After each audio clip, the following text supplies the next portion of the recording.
ulemavu amekuwa mikono.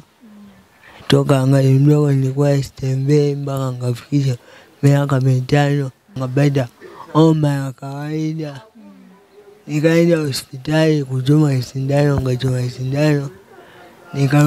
Nikarudi kwenye ulemavu tena kutotembea ndani ya miaka 2. Mwishe Salumu, mkazi wa manispaa ya Morogoro, mwenye shida ya ulemavu wa miguu yote miwili pamoja na mikono, hapa anatueleza historia ya maisha yake ambayo ndani yake ina majonzi mazito, kwani hapa anaeleza kuwa ulemavu huu alizaliwa nao na alianza kutembea kidogo kidogo tangu alipofikisha miaka 5.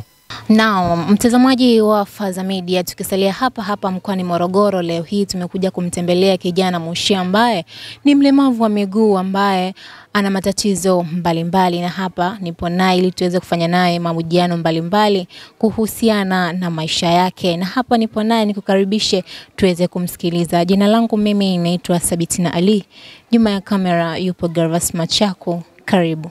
Naam, Mwishe, mtazamaji anakutazama kwa sasa anatamani kufahamu historia fupi ya maisha yako. Jitambulishe majina yako matatu. Kwa majina naitwa Mwishe Salumu Mohamed Sera. Historia ya maisha yangu ipo. Nimezaliwa mkoa wa Morogoro, mtaa wa Mbezongo. Historia ya maisha yangu, nimezaliwa na ulemavu wa miguu na mikono. Toka angali mdogo nilikuwa sitembei mpaka nikafikisha miaka 5 na nikaja kutembea. Nikatembea, wazazi wangu wakaniangaikia, nikawa nafanya mazoezi Kihonda magorofani. Nikaangaikiwa, nikaja nikapata homa ya kawaida. Nikaenda hospitali kuchoma sindano, nikachoma sindano. Nikarudi kwenye ulemavu tena kutotembea ndani ya miaka 2. Kwa sitembei miaka 2, wakanipeleka tena mazoezi, nikaenda magorofani, kafanya mazoezi, nikanunulia viatu vya ulemavu, nikaja nikatembea. Kutembea nikapelekwa shule nikasoma mpaka darasa la 6. Kutokana na wazazi wangu kuvurugana, wakavurugana, huyo akaambia ikabidi niende kwa dadangu Kiegea shule Mwembeso.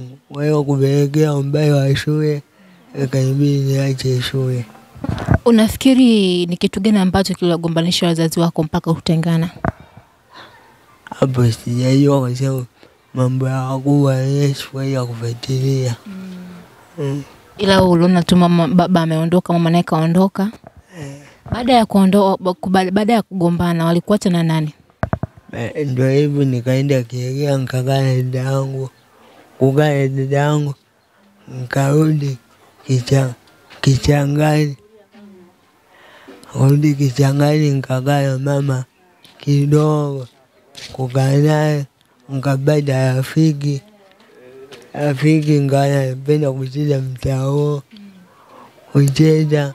Ndio hivyo nimempata bibi yangu na mama yangu Samaria Mwema, ndio naishi nao.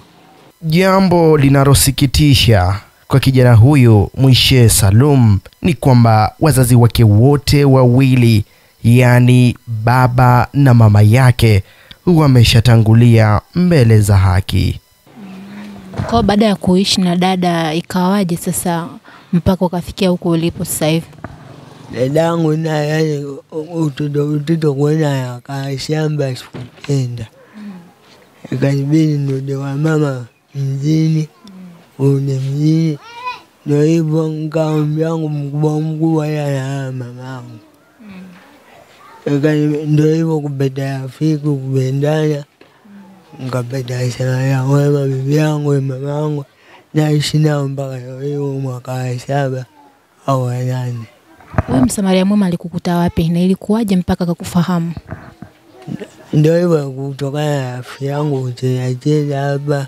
Mlikuwa mnacheza wapi? Hapa mtaani. akaniona akanipenda. Na hivi naishi naye bibi yangu na mama yangu pia yupo kama mama yangu. Kwa hiyo Mama yako mzazi? Mama yangu mzazi ndo amefariki. Mama mlezi ndo amefariki? Mama mzazi na baba mzazi amefariki. Ila na mama mlezi na bibi yangu mlezi. Na huyo rafiki yako mlikuwa mnacheza kwa pamoja, na maana mlikuwa hamna sehemu ya kwenda? Wote tukufurahi kucheza, tumejuana, tukawa tunafurahi wote. Urafiki umezidi mpaka undugu. Na rafiki yako kwa sasa yuko wapi? Rafiki yangu sasa anakaa baba ya shughuli za kazi. Ananywa kinyozi maafisa. Yule msamaria mwema aliwachukua watu wawili na rafiki yako, ama alikuchukua peke yako? Yaani yule msamaria mwema rafiki yangu yeye bibi yake na mama yake. Bibi yake na mama yake mkubwa. Na mama yake mzazi pia alikuwa baba tunakana. Kwa hapa kwa rafiki yako, mama yake ndo alikuchukua? Mama yake.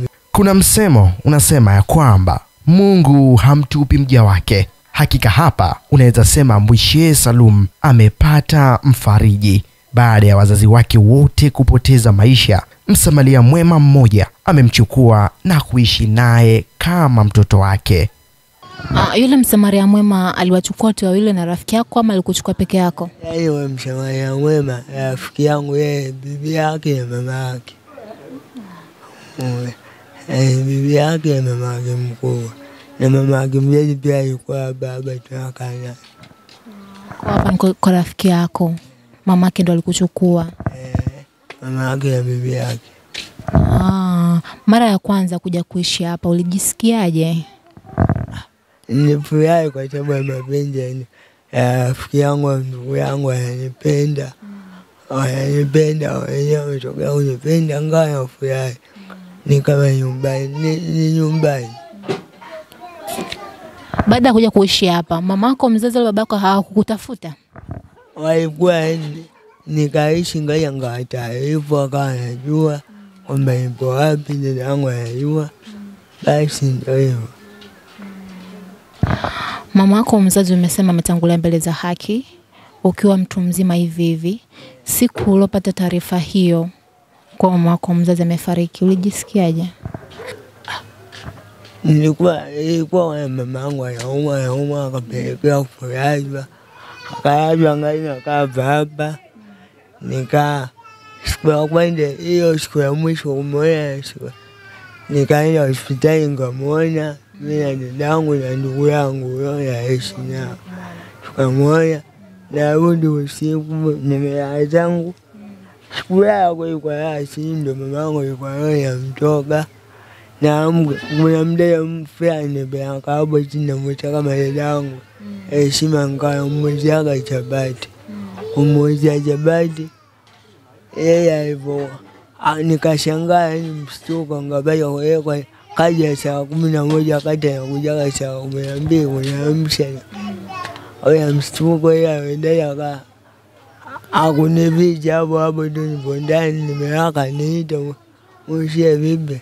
Waya jikaze mtoto wa kiume mama yako ametutoka. Mimi kwa kuwa ndani kweli nilitetemeka. Ngavaa kwa moyo wangu jikaya ngatoka. Kutoka nje majirani pole pole tikaniza ngajikaza ngaenda kwetu maafisa upande wa mama. Nimeenda nakuta dada yangu tukafanya msiba. Basi nikamzika mama yangu. Basi. Sawa, na sasa tukimalizia ombi lako hasa kwa Mtanzania yote anayekutazama, unapenda usaidiwe nini? Ama unaweza kufanya biashara gani ambayo ukiachana labda na bajaji, biashara nyingine ambayo labda unaweza kaifanya ni ipi? Kwa biashara naweza mimi na mimi uwezo wangu naona biashara yangu mzaa baada kuvuka kwenye moto kubeba matofali siwezi ngaweza.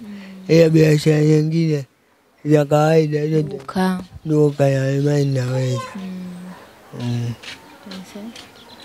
Kwa jamii kama naona nisaidie, si serikali peke yake. Wote tunaweza kuelekea soka kwa walemavu, kwa hiyo hatuwezi, tunajituma, tunaweza. Hakika ni majonzi mazito anayopitia Mwishe Salum.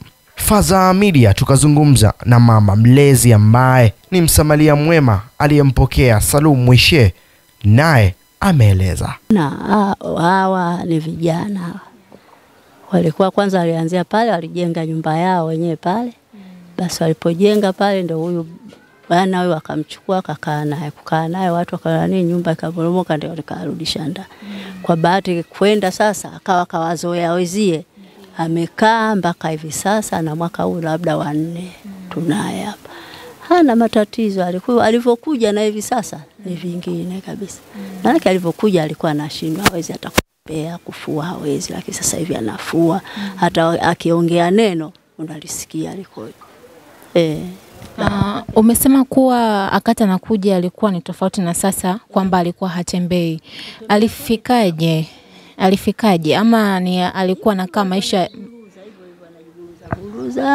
mpaka anaongea kikaa kidogo anaanguka akifanya. Lakini sasa hivi ana nguvu mwenyewe, anakimbia. Anafanya kazi, anafua mwenyewe nguo. Na wazazi wake? Wazazi wake wote marehemu. Lakini walipokuwa wapo wazima, wanakuja hapa, anamtembelea, anaondoka. Anamtembelea, yupo dadake. Dadake yuko Msamvu. Walivyozaliwa mama moja baba moja. Na dadake huwa anakuja mara moja afu anaondoka. Mwishe alituelezea kidogo, akasema kuwa baba yake na mama yake walitaifishana na yeye ndo kuamua kuisha darasa la 6. Je, alivyofika hapa aligusia swala la kusoma ama alikuwa hana? Alivyokuja hapa kwa kweli kusoma ameacha muda tu. Aliacha muda. Kaja hapa alikaa. Urafiki ulianzia wapi? Kwa kweli sikuwaelewa, ni watoto wadogo wamekuja tu hapa na sisi kuona ni huyu mwenzao, hatukutaka kumgubuzi wala ni wakawa nakaa naye. Mimi nilikuwa na vijana wangu 2 na pamoja na yeye huyu ndo 3. Huyu hapa ni mkubwa, mjomba wao. Na changamoto mnazopitia hapa sasa katika labda akiugua, akipata matatizo mbalimbali, mnasolve vipi matatizo yake? Kwa kweli Mungu hapo amemsaidia. Akipata homa tu mara moja ni basi. Hapa alikuwa anaumwa sikio hiyo likapona, jino likapona. Kwa kweli toka aje hapa hajapata matatizo labda ya kuzidi kabisa ndani hapa. Yupo tu, akipata homa, akipata dawa basi. Hajambo. Haya, basi tunashukuru. Lakini neno lako moja kwa Mtanzania anayekutazama hapa sasa kwa sasa hivi, ni kipi ambacho waweza kumsaidia mjukuu wetu aweze kufanya biashara ambayo anahitaji? Maana amesema anapenda sana kuendesha bajaji. Ndio anataka, kwa kujua nini? Si unamuona mtu mwenye kwenye bajaji si anatulia. Ndio hicho. Neno lako moja kwa Mtanzania anayekutazama kwa sasa? Kama kuna msaada wote msaidieni. Msaidieni kwa kujua hali yenyewe. Na mimi bibi yenu si mnaniona. Babu yenu ndo miaka mingi amekufa, na hali yetu angalia, hata nyumba letu hilo limeacha tupo tu tunaishi. Tunaishi tu. Hata hivyo mtoto mwenyewe ni mzuri. Amekubali kuishi maisha ya hapa. Lakini kama ni mwingine asingeishi kwa kweli. Lakini amependa mpaka tunaishi naye mpaka sasa hivi. Tunamshukuru Mwenyezi Mungu, alhamdulillah. Ama kweli hujafa hujaumbika.